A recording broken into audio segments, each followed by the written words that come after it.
주님을 의지하는 사람은 시온산과 같아서 흔들리는 일이 없이 영원히 서 있다. 산들이 예루살렘을 감싸고 있듯이 주님께서도 당신의 백성을 지금부터 영원토록 감싸 주신다. 의인이 불의한 일에 손대지 못하게 하려면 의인이 분깃으로 받은 그 땅에서 악인이 그 권세를 부리지 못하게 하여야 한다. 주님, 선한 사람과 그 마음이 정직한 사람에게 은혜를 베풀어 주십시오. 주님, 비틀거리면서 굽은 길을 가는 자를 벌하실 때 악한 일을 하는 자도 함께 벌받게 해 주십시오. 이스라엘의 평화가 깃들기를. 아멘. 자, 오늘은 여섯 번째 시대에 가장 안전한 길이라는 그런 제목으로 하나님 말씀 증거해 보겠습니다. 먼저 이제 두 가지 포인트로 이 시편 말씀을 가지고 생각해 볼 때, 첫 번째는 주님을 의지하는 사람은 안전하게 보호받는다. 주님을 의지하는 사람은 안전하게 보호받는다라는 그런 내용을 살펴보겠습니다. 안전의 반대말은 불안이죠. 물론 불안인데 이 불안이 어떻게 보면 인간 본연의 심리이기도 하고 인간 본연적으로 우리가 갖고 있는 심리이기도 하고 또 시대가 우리를 그렇게 불안하게 만드는 외부 요소도 상당히 많은 것 같습니다. 오래전에 이제 우리가 요새 많이 흔히 쓰고 있는 불확실성의 시대라는 이 책이 77년도에 영국의 어떤 분이 이제 그 책 제목을 그렇게 썼습니다. 그래서 이제 그런 것들이 굉장히 좀 유명한, 잘 알려진 표현으로 참 이 시대가 정말 불확실성의 시대다. 뭐 이렇게 언급하기도 하는데 이제 그 당시가 이제 오페크의 그 원유 감산 뭐 이런 거 있어가지고선 제1차 오일 쇼크가 일어났을 때죠. 그때까지만 해도 뭐 미국이나 이런 선진국에서 기름 쓰는 거는 아무 문제 없이 쓰고 있다가 오페크에서 감산을 하면서 세계 경제가 굉장히 출렁거리고 힘들었고 우리나라도 여파를 받고 전 세계적으로 힘들었죠.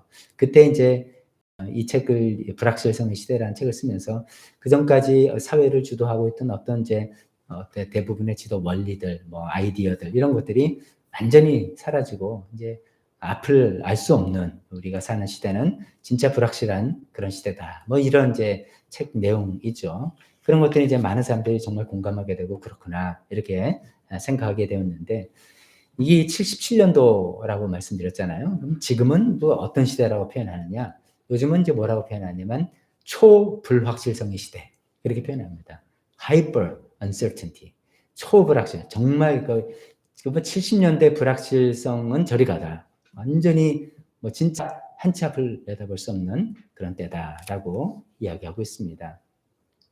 지금 뭐 뉴스에 계속해서 미국에서 이제 연준이 금리 인상을 하고 양적 완화를 하더니 이제 양적 긴축을 하게 돼서 뭐 경제적으로 뭐 경제뿐만 아니라 모든 사회가 이제 불안 요소가 가득 찼죠. 이제 어떻게 될 건가 불안하죠. 또 우리나라 이제 3월 달에 대통령 선거했으면 이제 누가 어떤 사람이 당선될까 거기에 따라서 세상이 굉장히 많이 바뀌기도 할 거고 뭐 여러 가지 불안 요소가 가득 차 있는 시대를 살고 있는 것 같습니다. 얼마 전에 그 삼성전자 이재용 부회장이 미국 출장을 갔다 와서 그 한 말이 굉장히 이제 인상 깊죠. 냉혹한 시장의 현실을 직접 보고 오니 마음이 무겁다.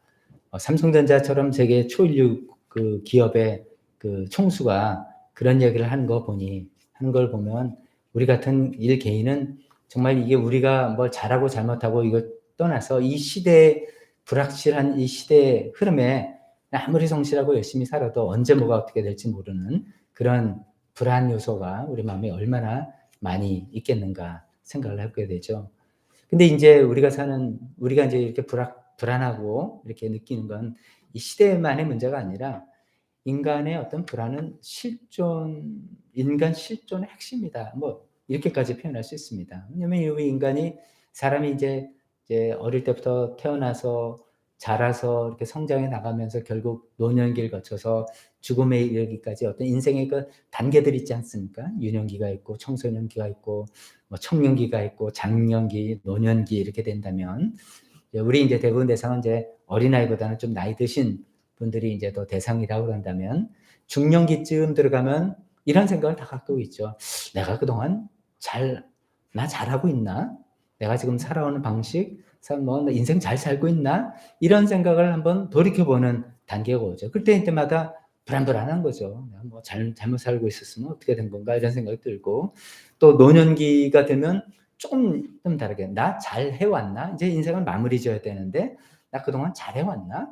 만약에 이게 잘 못 해왔다고 생각하면 진짜 인생은 정말 힘든 거잖아요. 이제 그런 인생의 어떤 단계 성장 단계마다 이 불안한 마음들이 들기도 하고, 그러니까 내 인생을 돌이켜보면서 우리가 다들 나 인생은 무의미하고 무가치하게 살고 싶지 않은 그런 존재가 되고 싶지 않았어요. 열심히 살아온다고 하는데 내가 정말 잘 살아왔나? 잘 살고 있나? 뭐 이런 생각에 탁 이제 마음이 불안하고 그런 것이죠. 그다음에 또 뭐 우리가 삶에 나에게 중요하게 여기는 사람들로부터 사랑과 인정을 받지 못하게 될 것 같은 또 두려움, 불안한 그런 마음도 있고, 그러니까 인간의 실존 자체가 시대가 초불확실성의 시대인 것도 우리를 불안하게 만드는 것뿐만 아니라 우리 인간의 어떤 본연의 연약한 존재라는 것 때문이죠. 그래서 불안 요소들이 우리에게 끝없이 있다는 겁니다. 그래서 어떤 분은 이제 우리나라 국민의 한 4분의 1이 불안 장애를 경험했거나 경험하고 있고 그렇다. 이제 그 경중은 다 다르겠죠. 실제로 의료진의 도움을 받아야 될 정도로 심한 상태도 있겠지만 그렇지 않은 사람이라도 계속 불안한 이런 마음들이 우리 안에 다 있습니다. 이게 이제 인간의 한계죠. 인간의 한계고 시대를 우리가 어떻게 컨트롤할 수 없고 뭐 이런 거죠. 그래서 비록 지금 내가 손에 쥐고 있는 뭐 좀 안전하고 나를 확실하게 만들 수 있는 뭐가 있다 하더라도 이게 언제 날아갈지 모르고, 내가 이제 믿고 신뢰하는 사람들이 같이 이렇게 살아간다 하더라도 언제 저 사람들과 관계가 어떻게 될지 모르는 뭐 이런 인간 본연의 불안함이 우리에겐 다 있는 것 같습니다.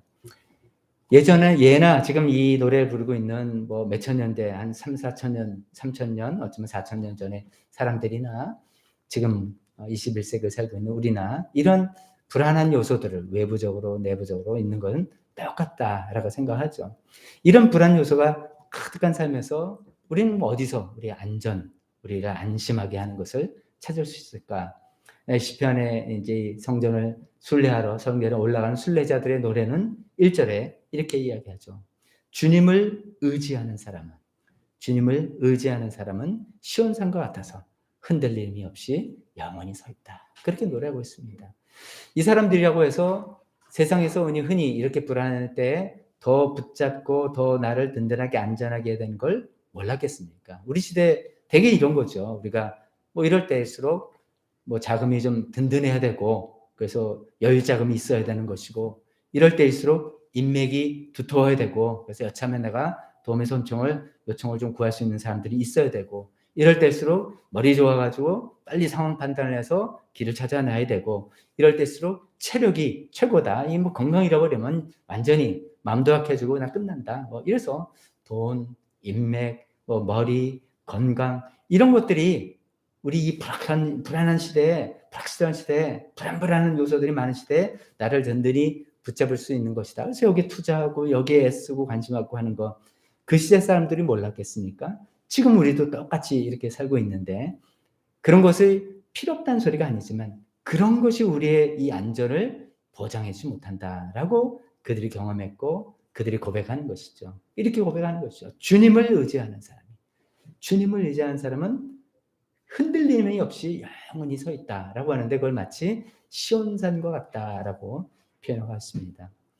다시 한번 성경을 보면은 어떻게 보면 맨날 똑같은 소리예요. 하나님 의지하고 하나님 믿고 신뢰하라 이렇게 표현하는 건데 그 똑같은 말이지만 사실 어떻게 보면 똑같은 말을 할 수밖에 없죠. 우리가 자녀를 키울 때도 뭐 애들한테 뭐 이렇게 조언도 하고 뭐 이렇게 하지만 결국은 똑같은 말이에요. 그러면 이제 아이들은 아야 엄마는 아빠는 맨날 똑같은 소리 한다. 근데 그 똑같은 소리가 가장 중요한, 다른 거 다 할 필요 없이 제일 중요한 본질 아니겠습니까? 오늘 이 성경도 그런 거예요. 아니 뭐 좀 새로운 말씀 없나라고 생각하지만 우리가 이런 불안한 시대에 우리가 기대고 우리를 안전하게 지켜주는 것은 하나님, 더 나아가서 하나님을 의지한 이거 외에는 없다. 라는 성경의 그 우리 신앙 선배들이겠죠. 고백과 성경의 진리.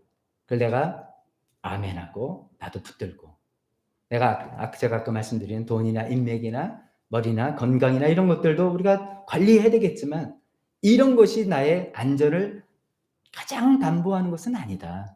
나는 정말 하나님을 의지한, 하나님을 의지함을 통해서 이런 시대를 내가 살아간다라고 하는, 또 같이 고백하며 동의하며 살아가는 우리가 되었으면 좋겠습니다.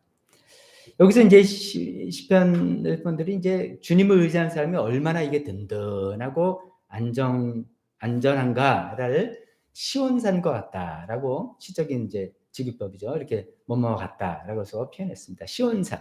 그럼 시온산은 어떤 산인가? 시온산은 이제 기회가 있을 때마다 말씀드리지만 높은 산이 아닙니다. 시온산은 이스라엘 지형에서 높은 산을 대표로 하는 것은 북쪽에는 헐몬산입니다. 헤르몬산, 헐몬산. 지금의 레바논 쪽에 있는 뭐 한 2,000m쯤 된다는 그런 산이고요.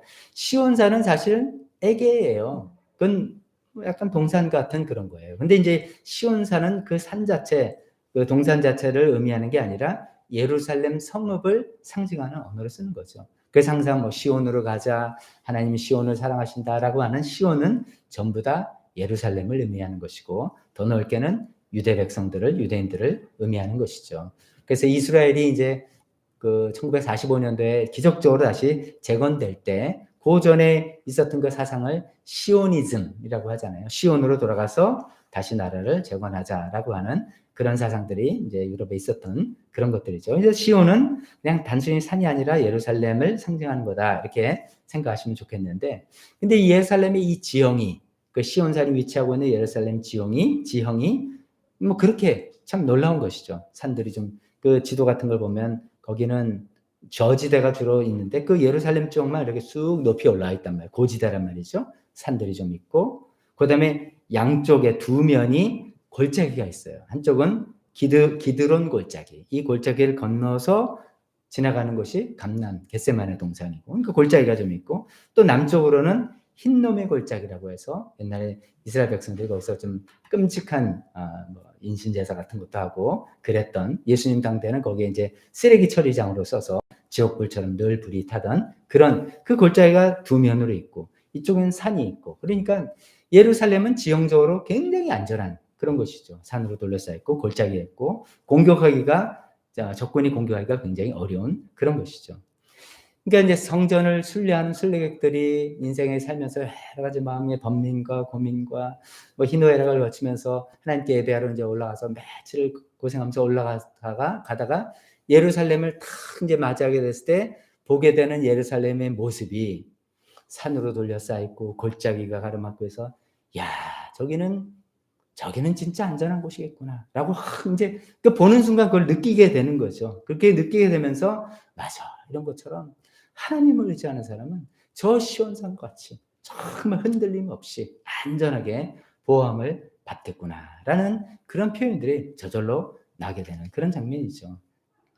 우리도 이제 가끔 이제 요새 또 갑자기 미세먼지가 많아졌죠. 근데 제 기억이 맞다면 지난 가을이 참 하늘이 좋았던 것 같아요. 파란 하늘에 뭐 뭉게구름도 많고, 그런 하늘을 막 보고, 그러면 이제 우리 지난주에 찬송했던 그 크신 하나님 사랑 뭐 이런 이게 나타나잖아요. 그런 자연 경관과 혹시 이제 뭐 동해 바다를 갔다든지 서해 바다, 남해 바다 이런 걸 바다를 보면 막, 와, 하나님이 어떤 분이다, 이런 것을 자연 요소를 보면, 풍광을 보면서 느끼는 듯한 그런 심정을 여기 표했습니다. 예루살렘 시온성의 그 지형을 보면서, 와, 맞아, 이런 거야. 하나님을 의지하는 사람은 저것처럼 든든하게 적군이 쳐들어올 데가 없네. 저 골짜기를 어떻게 오겠어? 산들이 막고 있어. 라고 해서 주님을 의지하는 사람은 시온산과 같아서 흔들림이 없이 영원히 서 있다. 라고 스스로 하면서 아멘, 아멘 하면서 그들의 믿음을 이렇게 노래하고 있습니다. 그런데 이제 이들의 시편 125편, 이들의 지금 이 고백이 단순한 저 시온산이라고 표현한 것이 지형 조건이 좋아서 안전하다라고 노래하는 어리석음에 머물러 있지는 않습니다. 2절에 뭐라 하냐면, 산들이 예루살렘을 감싸고 있듯이 주님께서도 당신의 백성을 지금부터 영원토록 감싸주신다. 지형은 그냥 예를 들어서 이야기한 것 뿐이지, 실제로 저것이 저렇게 안전한 이유는 하나님께서 당신의 백성을 감싸주시기 때문에, 둘러싸고 계시기 때문에, 보호해 주시기 때문에, 그것을 더 노래하고 그것을 더 이야기하고 계시는 것이죠. 우리 찬송가 중에 그 주의 친절한 팔에 안기세, 그게 찬송이 그런 것이죠. 하나님 팔이 어디 있습니까? 팔 없습니다만은 하나님께서 우리를 지켜주시고 보호해주시고 위험에서 우리를 건져주시는 그런 하나님의 은혜와 사랑을 마치 따뜻한 부모가 따뜻한 팔로 우리를 감싸주시는 것 같다라고 우리가 생각하면서 지은 찬송가 아닙니까? 그래서 그 주님의 친절한 팔에 안기자라고 하는 그런 것이죠. 그래서 그 지형지물을 보면서 하나님의 우리를 영원히 지금부터 역사적으로 우리 민족을 지켜왔던 그 모든 보호하심과 돌보심을 기억하면서 앞으로도 그렇게 해주실 것을 믿고 찬양하고 고백을 하는 것이죠. 우리는 어떨까요? 우리는 이제 여기 이제 이들이 하나님께서, 주님께서 당신의 백성을 지금부터 영원토록 감싸주신다 이렇게 표현했는데, 이 신약시대 살고 있는 우리는 하나님이 감싸주시는 정도가 아니죠. 아니, 외부에서 감싸주는 정도가 아니라 아예 우리 안에 거하신다. 성령님께서 우리 안에 거하시고 우리 안에, 우리 옆에 항상 동행해 주시겠다고 약속하시죠. 임마누엘 하나님이 하나님 백성과 함께 있다. 하나님 자녀들은 우리와 함께 있다라고 약속해 줘서 외부에서 그냥 감싸주는 정도가 아닌 거죠. 그렇기 때문에 우리가 세파, 풍파가 있고 어려움이 있어도 우리 심령이 안전하게 보호를 받게 되는 그런 것이지 않습니까? 자, 근데 이제 문제는 이제 이거죠. 이런 사람들이 그랬고, 우리는 성령님이 우리 안에 계셔서 우리가 동행하고 계시고, 임마누엘 하나님 되시고, 이제 이거를 이제 내용을 아는 것과 그 내용을 믿는 것과 그 내용을 실천하고 사는 것과 이런 것들이 차이가 있을 수 있다는 거죠. 아니, 내용을 모르는 분들이 있으면 그래, 그래서 알 수 있는데 그것을 정말 내가 믿음으로, 이 순례자들이 그 보면서 이런 고백을 하듯이 나의 믿음에 대해서 그렇습니다. 하나님, 내가 이 시대가 어떻게 되고 내 인간의 연약함이 어떻게 되더라도 나의 안전은 하나님이 보장해 주십니다 라고 내가 믿는 고백하는 것과, 또 그 다음에 그것을 계속해서 유지하려면 그것을 계속 매일매일 나의 삶에서 실천해 나가는 것이죠. 그러려면 진짜 성령님께서 내 안에 계신 게를 내가 교제함을 통해서 확인을 자꾸만 해보는 것이죠. 개인적으로 기도하시고 말씀 읽고 또 삶을 통해서 순간순간에 지난 주일날 말씀드린 예수 기도도 하면서 주님, 나를 불쌍히 여기시옵소서, 이 교만을 내가 어떻게 할 수 없습니다 등등 하면서 기도하면서, 그러면 하나님께서 내 마음에 영혼에 좀 이렇게 위로를 주시고 또 평안을 주시는 것도 경험해보고 기도 응답도 경험해보고 이런 것들을 매일매일 교제할 때 진짜네. 지금은 성령님이 우리 안에 계셔. 그렇기 때문에 내가 뭐가 불안해. 나 흔들림 없어 라고 나아갈 수 있는, 계속해서 살면서 실천해서 이것이 정말 이론이 아니라 우리 삶을 큰 힘이 되는 우리 모두가 되었으면 좋겠습니다. 두 번째로 오늘 125편을 통해서 두 번째 포인트는 좀 비슷한 것 같지만 조금 다른 이야기를 합니다. 두 번째 포인트는 주님을 의지하는 사람의 유산은 안전하게 보호받는다, 이런 내용을 하고 있습니다. 이제 첫 번째는 그냥 일반적으로 주님을 의지하는 사람은 하나님께서 우리 삶을 안전하게 보호하신다, 이렇게 일반적인 이야기를 했다면, 두 번째는 주님을 의지하는 사람의 유산은 안전하게 보호받는다라는 그런 좀 특별한 이야기를 하고 있습니다. 3절에 보면 의인이 중간에 나오다 의인이 분깃으로 받은 그 땅에서라는 이야기죠.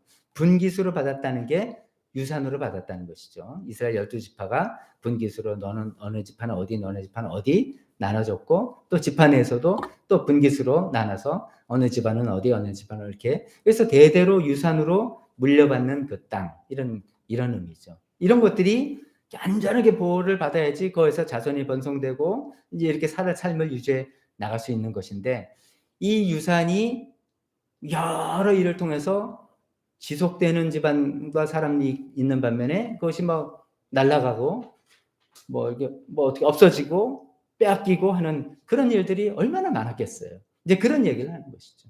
하나님께서 내가 우리 주님을 의지하는 사람은 우리 인생을 안전하게 보호해 주시는데, 두 번째는 조금 더 구체적으로 가면 하나님께서 우리가 받은 이 유산을, 그리고 우리 삶의 터전을 하나님께서 안전하게 보호하신다, 이런 고백을 지금 하고 있습니다.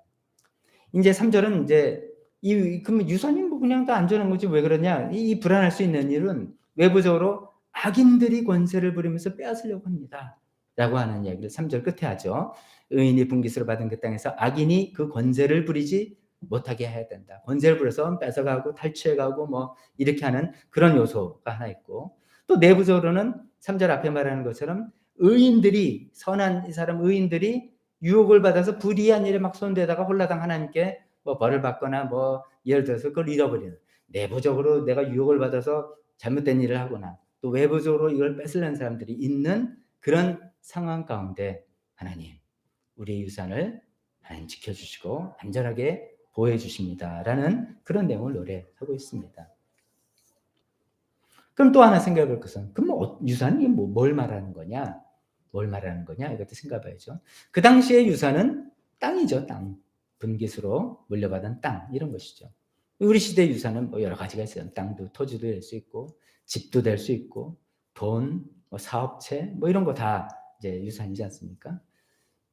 아까 이제 처음에 얘기한 것처럼 우리가 살고 있는 시대가 초불확실성의 시대다라는 것을 우리가 생각해 본다면, 뭐 이런 것들이 뭐 아파트를 물려받고 땅을 물려받고 돈 재산을 물려받고 이러면 나의 안전이 보장이 된다 이렇게 생각할 수 있지만, 또 100%는 또 아닐 수 있잖아요. 앞으로 5년 뒤에 어떤 세상이 될지 아무도 모른다. 갑자기 정책이 바뀌고 갑자기 뭐 내가 건강이 어떻게 되고 뭐 이런 일이 생기지 않으라는 법이 없어서 이게 뭐 어떻게 될지 모르겠다. 이런 생각이, 우리는 아무리 이런 것들이 많아도 우리 마음의 불안함을 해소해 주지는 못한다는 것이죠. 이 노래를 불렀던 유대인들의 입장에서 한번 생각해 보면요. 지금 이렇게 노래를 했는데 하나님께서 선한 사람들의 의인들의 이 분깃을 하나님께서 계속 지켜주시고 보호하신다라고 했는데, 실제로 그들의 역사상에 그들에게 일어난 일들은 어떤 일이었나 보면 다 뺏겼어요. 나라 다 망했어요. 지금 이게 구약 시대인데 신약 시대 신구약 중간사를 통해서 뭐 복잡하다가 예수님 당시에도 로마의 지배를 받고, 우리가 알다시피 70년대 이스라엘은 국가적으로 완전히 그 왕국은 멸망했단 말이죠. 완전히 파괴돼서 뿔뿔이 다 흩어지고, 그 전부터 디아스포라가 있었지만 이제 완전히 디아스포라가 돼가지고서 2000년을 떠돌이로 살던 사람들이죠. 그 당시 그러면 2000년 떠돌이 살면서 이 말씀을 어떻게 이해했을까 생각해보는 거죠. 어떻게 하나님 우리 분깃으로 받은 땅을 지켜주신다고 하지 않았습니까? 너무 이거는 말이 안 되지 않습니까?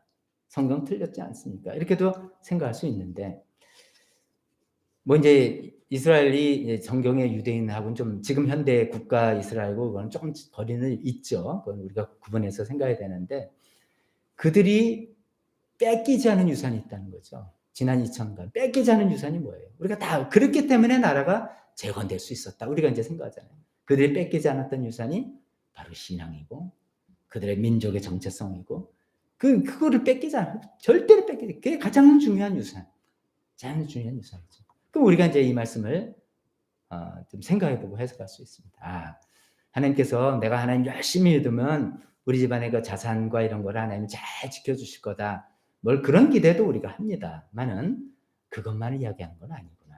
그것만이 아니라 어쩌면 무형의 유산인 것이죠. 그런 것들이구나라고 생각하는데, 그럼 우리가 민족의 정체성이나 이런 것보다도 하나님께서 신약 성경 시대에 이제 약속해 주시는 말씀들 통해서 이게 뭔지를 생각해 볼 수가 있는 겁니다. 히브리서 12장 26절부터 28절을 좀 기니까 이제 제가 쭉 읽어보면 이런 말씀입니다. 이제 시내산 때 하나님께서 내려오셨을 때 막 땅이 진동하고 막 흔들리고 했던 그 얘기를 하면서, 그때는 그의 음성이 땅을 뒤흔들었지만 이번에는 그가 약속하시기를 내가 한 번 더 땅뿐만 아니라 하늘까지도 흔들겠다 하셨습니다. 이 한 번 더라는 말은 흔들리는 것들, 곧 피조물들을 없애버리는 것을 뜻합니다. 그렇게 하는 것은 그렇게 하시는 이유가 흔들리지 않는 것들이 남아있게 하시려는 것입니다. 흔들리시는 이유는 흔들리지 않는 것들이 남아있게 하시렵니다. 그래서 뭐 하려고? 그러므로 우리는 흔들리지 않는 나라를 받았으니 감사를 드립시다. 히브리서를 이제 받는 저자가 누군지는 분명히 했지만 받는 사람들은 믿음의 신앙생활로 굉장히 힘들고 어려운 시기를 핍박받는 시대에 살고 있었어요. 그들이 갖고 있는 재산, 유산 다 날아갔어요. 순례자 뭐 이렇게 나간에 쫓겨나고 있는데 그들의 마음속에 하나님 말씀을 통해서 계속해서 상기시켜 주는 거죠. 하나님께서 우리에게 진짜로 상속으로 주시는 것들은 흔들리지 않는 나라다. 지금 돈이 뭐 100억 있어도 5년 후에 이 100억이 어떻게 될지 모르는 거고, 지금 뭐 땅이 있어도 다 뺏길 수도 있는 거고, 어떻게 됐을 건 다 흔들리는 것들인데, 우리가 유산으로 받고 우리가 상속받는 것은 흔들리지 않는 나라, 이런 것이다 라는 것을 이야기하고 있습니다. 시편 120편의 이 말씀을 가지고 우리 신약 시대를 통해서 우리가 붙드는 것은 그렇습니다. 하나님, 우리 집안의 재산을 다 지켜보여 주신 데 감사합니다. 거기서 머무는 것이 아니라, 왜냐하면 그건 또 어떻게 될지 모르는 거기 때문이죠.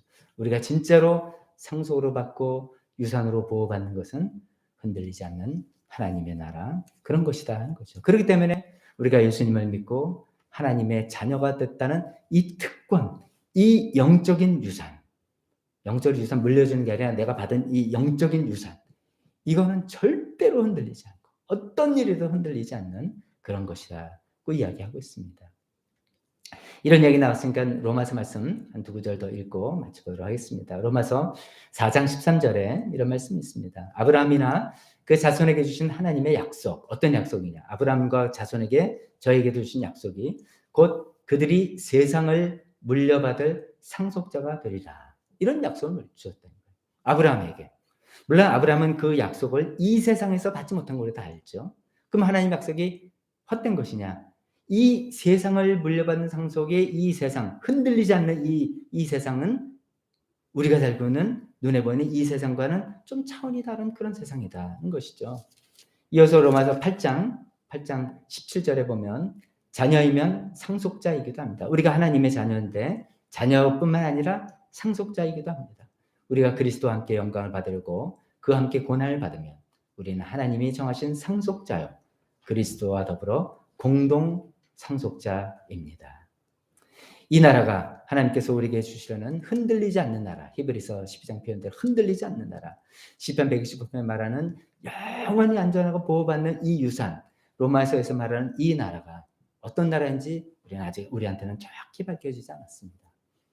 예수님께서 아직 재림하고 종말에 오셔서 만드실 새로운 나라일 거다라고 생각해 보지만 그 나라는 하나님의 소관을 맡기고 우리는 아까 유대인들처럼 흔들리지 않는 어떤 믿음의 정체성, 이 영적 무형의 유산, 이것은 결코 흔들리지 않게 하나님 지켜보아 주시고 또 우리도 지키고 그것을 잘 지키고 있다가 하나님이 어떤 나라일 때 아브라함과 모든 사람이 약속했던 우리에게 물려받을 상속의 나라가 무엇인지 어떤 것인지 그때 우리가 확인할 때 정말 하나님의 약속이 정말 이루어지고 우리에게 주신 유산이 흔들지 않고 하나님 보호해 주셨습니다 라고 우리가 또 찬양할 수 있게 될 것입니다.